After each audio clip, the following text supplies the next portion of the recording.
പിതാവിന്റെയും പുത്രന്റെയും പരിശുദ്ധാത്മാവിന്റെയും നാമത്തിൽ ആമേൻ. വിശുദ്ധ ലൂക്കാ എഴുതിയ സുവിശേഷം 11-ാം അധ്യായം 14 മുതൽ 26 വരെയുള്ള തിരുവചനങ്ങൾ. അക്കാലത്ത് യേശു ഊമനായ ഒരു പിശാചിനെ ബഹിഷ്കരിക്കുകയായിരുന്നു. ജനം അത്ഭുതപ്പെട്ടു. അവൻ പിശാചുക്കളുടെ തലവനായ ബെൽസെബൂലിനെ കൊണ്ടാണ് പിശാചുക്കളെ ബഹിഷ്കരിക്കുന്നതെന്ന് വേറെ ചിലർ അവനെ പരീക്ഷിക്കുവാൻ സ്വർഗത്തിൽ നിന്നും ഒരടയാളം അവനോട് ആവശ്യപ്പെട്ടു. അവരുടെ വിചാരങ്ങൾ അറിഞ്ഞുകൊണ്ട് അവൻ പറഞ്ഞു, അന്തഃഛിദ്രമുള്ള രാജ്യം നശിച്ചു പോകും, അന്തഃഛിദ്രമുള്ള ഭവനവും വീണു പോകും. സാത്താൻ തനിക്ക് തന്നെ എതിരായി ഭിന്നിച്ചാൽ അവന്റെ രാജ്യം എങ്ങനെ നിലനിൽക്കും? ഞാൻ ബെൽസെബൂലിനെ കൊണ്ട് പിശാചുക്കളെ പുറത്താക്കുന്നു എന്ന് നിങ്ങൾ പറയുന്നു. ബെൽസെബൂലിനെ കൊണ്ടാണ് ഞാൻ പിശാചുക്കളെ ബഹിഷ്കരിക്കുന്നതെങ്കിൽ നിങ്ങളുടെ പുത്രന്മാർ ആരെ കൊണ്ടാണ് അവയെ ബഹിഷ്കരിക്കുന്നത്? അതുകൊണ്ട് അവർ നിങ്ങളുടെ വിധികർത്താക്കളായിരിക്കും. എന്നാൽ ദൈവകരം കൊണ്ടാണ് ഞാൻ പിശാചുക്കളെ പുറത്താക്കുന്നതെങ്കിൽ ദൈവരാജ്യം നിങ്ങളുടെ ഇടയിൽ വന്നു കഴിഞ്ഞിരിക്കുന്നു. ശക്തൻ ആയുധധാരിയായി തൻ്റെ കൊട്ടാരത്തിന് കാവൽ നിൽക്കുമ്പോൾ അവൻ്റെ വസ്തുക്കൾ സുരക്ഷിതമായിരിക്കും. എന്നാൽ കൂടുതൽ ശക്തനായ ഒരുവൻ അവനെ ആക്രമിച്ച്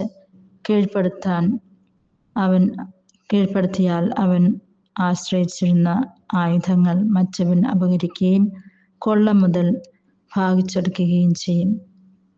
എന്നോടുകൂടെ അല്ലാത്തവൻ എനിക്കെതിരാണ്, എന്നോടുകൂടെ ശേഖരിക്കാത്തവൻ ചിതറിച്ചു കളയുന്നു.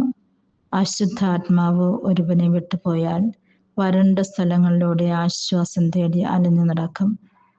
കണ്ടെത്താതെ വരുമ്പോൾ അവൻ പറയുന്നു, ഇറങ്ങിപ്പോന്ന ഭവനത്തിലേക്ക് തന്നെ ഞാൻ തിരിച്ചു ചെല്ലും. തിരിച്ചു വരുമ്പോൾ ആ വീട് അടിച്ചുവാരി സജ്ജീകരിക്കപ്പെട്ടതായിരിക്കും കാണുന്നു.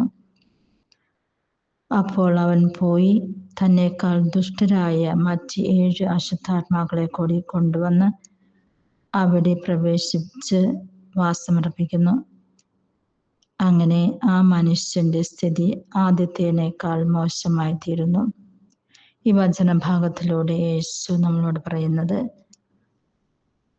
നമ്മുടെ മാനസാന്തര ജീവിതം എത്രമാത്രം നമ്മൾ ആഴപ്പെടുത്തുന്നു എന്നുള്ളതാണ്.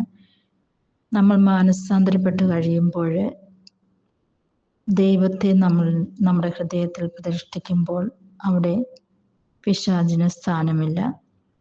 ദൈവം ജീവിക്കുമ്പോൾ പിശാച് നമ്മിൽ നിന്നും അകന്നു ഓടിക്കളയും. എന്നാൽ നമ്മൾ മാനസാന്തരപ്പെട്ട് കഴിഞ്ഞ് നമ്മളിൽ തന്നെ അഹങ്കാരം ജനിപ്പിച്ചുകൊണ്ട് ജീവിക്കുകയാണെങ്കിൽ അവിടെ പിശാച് പിന്നെയും പ്രവർത്തിക്കുന്നതായിട്ട് കാണുവാനായിട്ട് സാധിക്കും. യേശു പറയുന്നുണ്ട്, ആ മനുഷ്യന്റെ സ്ഥിതി ആദ്യത്തേനേക്കാൾ മോശമായി തീരുന്നുവെന്ന്.